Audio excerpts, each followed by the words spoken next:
What is going on, football fans? Back at it with another New York Giants video. And in this video, I'm going to talk about the topic that has been all over Twitter, really since the season started after our first game, and fans talking about the topic of tank for Trevor. And obviously, it picked up steam after Saquon Barkley went down with an injury and the Giants fell to 0-2. I'm going to talk about that topic, the whole tank for Trevor thing. I've seen it all over Twitter. I've seen fans voicing their opinion on my videos. I've seen them voicing it on social media. And, of course, I saw Bad Dog's video today, tank for Trevor. Now, in that video, even though it said it in the title, he was talking about the topic, and Bad Dog talked about that he can't get on board with that due to the fact that Daniel Jones only had 14 starts, but he understands the philosophy of fans that want to tank for Trevor Lawrence. I personally do not understand the philosophy. Now, what I will say is if we end up with the first pick, and we have a new GM, which we would at that point, and that would imply that Daniel Jones more than likely had a poor season, you go out there and draft your franchise quarterback in Trevor Lawrence. I understand that. That means you gave your quarterback 2 years before you made an evaluation. I understand that. If that were to happen, which I don't think it will. But if it does, I understand that. Now, people that are talking about tanking 2 games into a season, I don't understand that at all. You have a quarterback that 85, 90% of the fan base last year seemed to think that he was the second coming of Peyton Manning. I was the guy that pumped the brakes, which is ironic that I'm making this video. I never said that. I never said this guy was going to be great. I gave him a chance. Obviously, I was not happy on draft night when we drafted him. I wanted Josh Allen, but I gave the guy a chance, and he showed flashes last year, which is really all you could ask for from a rookie quarterback. Yes, are there going to be some rookies that played better right away than others? Sure. But the majority of rookies in the situation that Daniel Jones was in are going to show flashes of brilliance, and they're going to show flashes of not playing so well. Okay? And that's what we got. I mean, are we going to forget that Daniel Jones' last 1, 2, 3, 4, 5, 6, 7 games, the guy threw 19 touchdowns and 5 interceptions? Are we going to just forget about that? He had 19 touchdowns in his last 7 games. We're going to just throw that out the window because he's off to a slow start in which he has to learn a completely new system where he didn't play preseason games, where his offensive line has 3 new members, and we went up against the best defensive football in Pittsburgh and one of the top 6 or 7 in Chicago. I've been warning you guys this entire offseason that the New York Giants are going to take a few weeks to get acclimated, especially because they had no preseason games, they had no mandatory minicamps, they had nothing. It was a condensed preseason, and you expect this offense to just flow? The way that they've been blocking, our best offense, Andrew Thomas, who I like, and I think he's going to be great. He's got a PFF grade of 56. Will Hernandez has a PFF grade of 50. Our entire offensive line is like 58 or worse. I think Zeitler's the best now with 60. Our offensive line, Daniel Jones, I think, has been pressured 56 times. He's been sacked 7. I was talking about yesterday that the Giants ranked 5th in sacks for the year with 6. We've given up 7. We haven't been able to run at all, in particular in the first game. And people are saying tank for Trevor Lawrence? These are the same people last year I had to make a video just 2 weeks into the season defending Eli Manning when I didn't want to have to. I recognized that Daniel Jones was the future of the team, and he came in week 3 and he lit the league on fire, which could have been the worst thing that ever happened to Daniel Jones, because then that set up the expectations to be way too high for a young quarterback coming out of Duke who only had 2 weeks to prepare before you threw him into the fire with a team with no offensive line.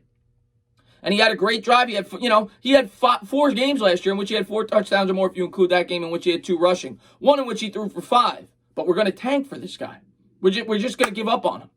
Listen, guys, I went through this for years with Eli Manning as the New York Giants quarterback. And I'm not talking about since I've been on YouTube. I'm not talking about the last 2 or 3 years when you could start to say that he was getting older and he didn't have it anymore. Okay, at that point I understood that we needed to draft a quarterback. I'm talking about the year after he won a Super Bowl. The guy fell off. He went from being arguably the MVP of the league. He threw for the most yards in the history of football over 1 season, put the team on his back to becoming a mediocre quarterback within a year or 2. That doesn't just happen. I say it all the time. The reason it happened is because we had a poor offensive line. So for all these people who are rooting for Daniel Jones to fail, because that's what you're doing when you're talking about tanking after just 2 weeks, what do you think is going to happen with Trevor Lawrence if you don't fix the offensive line? It's been the same problem we've had here for 8 years. We haven't been able to block, and I like that we finally addressed that, but it's going to take time, guys. You drafted 3 rookies. You think these guys are just going to step in and be the Cowboys offensive line from the mid-90s? It doesn't work that way. It takes time, guys. And this is an offense that is learning a completely new scheme. Not to mention, he doesn't have the best of wide receivers. Let's be fair. Darius Slayton is a 5th-round pick who I think is going to be very good, But that's it right now. I mean, Sterling Shepard's hurt, as usual. Evan Ingram hasn't done much. They can't block to save their lives. What do you expect this guy to do in a new scheme in which he had no time to learn it, going up against the two of the best defenses the league has to offer? He went out there, he gave you 295-plus yards drives. Yes, I recognize that he threw a pick at the end of that. But you tell me the last time we saw a drive like that as New York Giants fans. He's giving you 2 in 2 weeks against 2 great defenses. And you're ready to just give up on him when we couldn't run the ball. I see promise in this kid, and I recognize he has fumbling problems. I recognize fans like Jeffrey Abbey who were never on board with Daniel Jones, never wanted to give him a chance. I get it, okay? And I always respect Jeffrey Abbey. I always respect everybody's opinion. Those fans are rooting for Daniel Jones to fail because they don't think he's the quarterback of the future. Well, I'm not one of those fans. I wear his jersey proudly, and I think he could turn this around. And if he doesn't, that is the proper time to talk about Trevor Lawrence. But I told you guys going into the season, it's going to take 6, 7 weeks for this offense to start to gel. That's not excuses. You guys like to call it excuses. It's not excuses. That's called being realistic. It's being realistic. You have 3 new offensive linemen in a scheme that they had no time to practice before the year started. These first 4 games are basically a preseason. They're going up against a team like the Steelers who know their scheme. They played it last year. They don't have a new coach. They don't have new schemes to learn. They're going up against a team like the Bears. Same thing. There's not major coaching changes there. The Giants are at a huge disadvantage going into the year. And if you were realistic and rational, you should have realized that. And this tanking talk, no, I'm sorry. I don't understand it.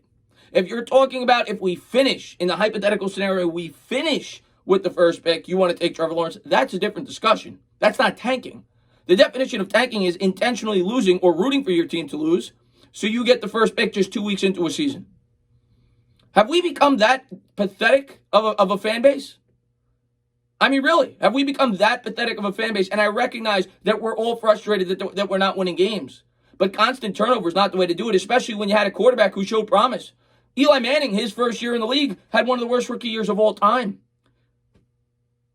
If we had the same philosophy back then that we do now, Eli Manning never sees his 4th year, never wins a Super Bowl. Because Eli Manning had a much better supporting cast. He had a Hall of Fame coach with Tom Coughlin. He had an emerging offensive line that was getting better. And don't tell me that he didn't.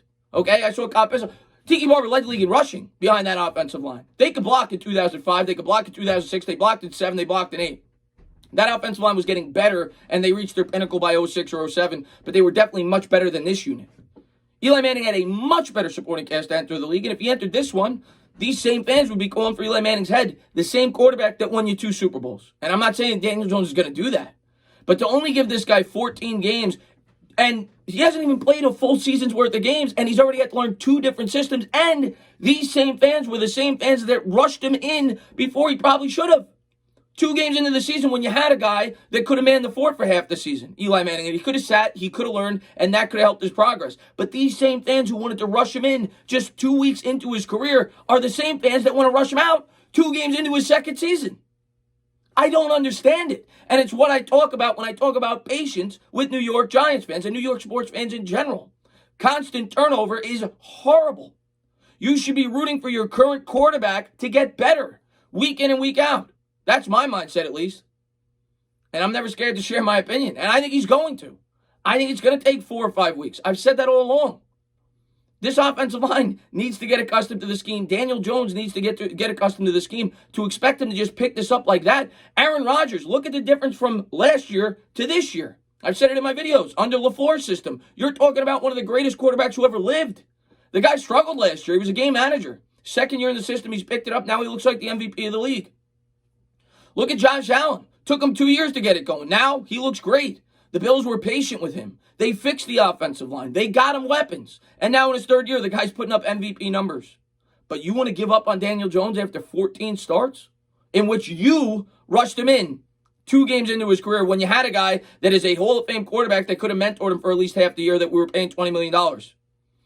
The reason that happened was because the fan base pressured the Giants to do it and because Pat Shurmur tried to save his job. Period, end of story. And I'm not going to say it was a mistake. Daniel Jones definitely showed flashes. Like I said, he grew, he got better as the season went along, but he struggled against things like zone coverage, things like that. Had he had time to study film, learn under Eli Manning, it might have been a completely different story. Not to mention, it added more pressure on him going into his second season when he had to learn a completely new scheme because Pat Shurmur was kicked out the door. Doesn't make sense to me, guys. Give it the season. Give him at least half the season to learn the new scheme and the players around him to learn the new scheme before you start talking about tanking for Trevor Lawrence. It's toxic. It's wrong. Give this guy a chance. He's shown flashes. And I was the guy that was screaming on draft night after we drafted him. I was the guy that wouldn't get on board with the Danny Dimes nickname. Guys got to show some patience here and give this guy an opportunity. That's my take. As always, guys, if you liked what you watched, please subscribe. Drop a comment. Maybe give me a little thumbs up. Cheers.